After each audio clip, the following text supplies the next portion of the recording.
If you've ever stared at a drooping tomato or a pale, struggling houseplant and wondered if it was too late to save it, you're not alone.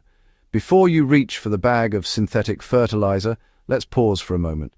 There's a wealth of natural ways to breathe life back into weak plants. And in this guide, I'll share everything I've learned over years of gardening experiments. By the end, you'll know how to revive your plants using everyday techniques that don't rely on chemical fertilizers. And while you're here, make sure to subscribe to Evergreen Garden and drop a comment below sharing your own plant recovery stories. Your experience might just help another gardener. Understand why your plant is weak before trying to fix it. Reviving a plant starts with observation.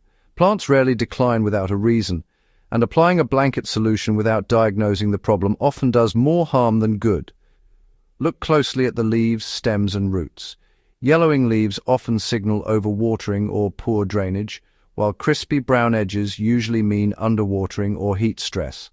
Wilting might indicate root rot, compacted soil, or even pest damage. Once you identify the cause, you can tailor your recovery efforts. For example, I once had a lemon tree with drooping leaves. After inspecting the roots, I realized the soil had compacted so much that water barely penetrated. Simply loosening the soil around the base and adjusting the watering schedule revived it in a week. Observing first is your most powerful tool. Water wisely instead of overwatering. One of the biggest mistakes gardeners make is assuming that a weak plant simply needs more fertilizer. In reality, most struggling plants suffer from irregular watering, either too much or too little. The key is consistency. Deep watering encourages roots to grow strong and reach further into the soil, making the plant more resilient.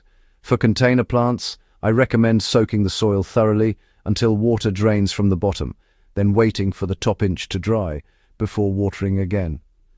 For garden beds, a slow drip irrigation system or soaker hose works wonders. An example I've found effective is watering a thirsty tomato plant with a ratio of about 2 liters per medium-sized plant every other day, adjusting for rainfall and heat. Proper watering alone can restore color and turgor to leaves within a few days. Feed your plants with natural homemade solutions. You don't need synthetic fertilizers to give plants a boost.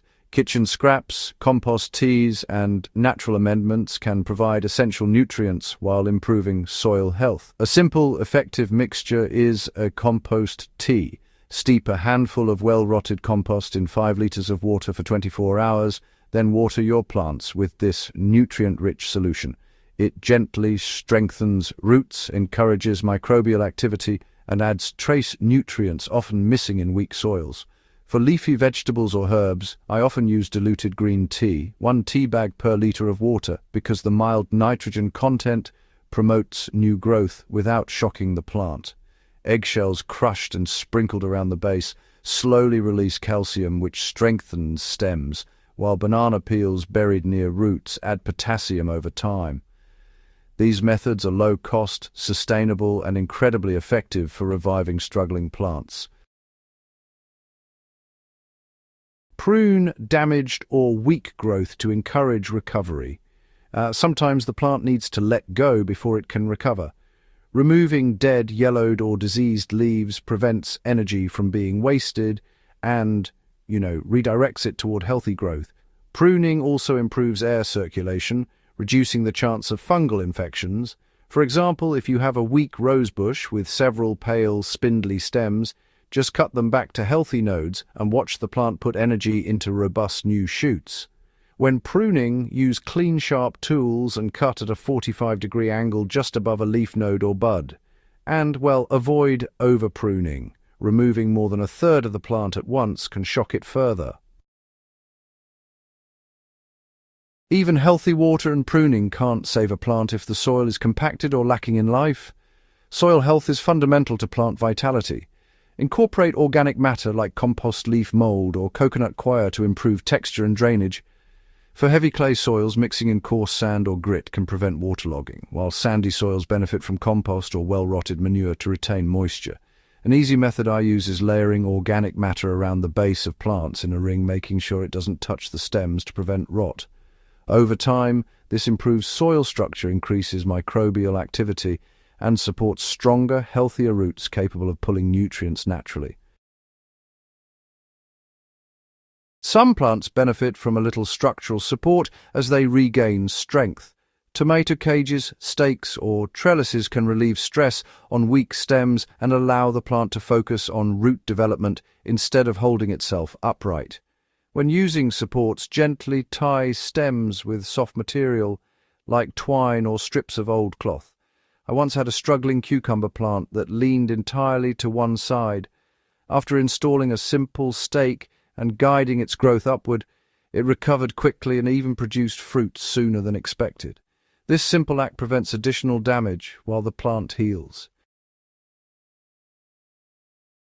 Recovery takes time, so resist the urge to make multiple interventions at once. Observe changes daily and adjust gradually.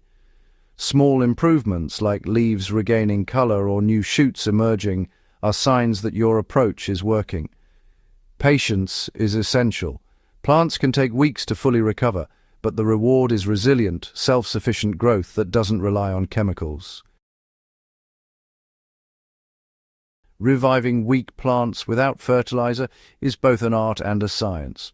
By observing carefully, watering wisely, feeding naturally, pruning strategically, improving soil health, and providing support, you can transform struggling plants into thriving ones. This approach not only saves your garden money, but also builds stronger, more resilient plants that are healthier in the long run.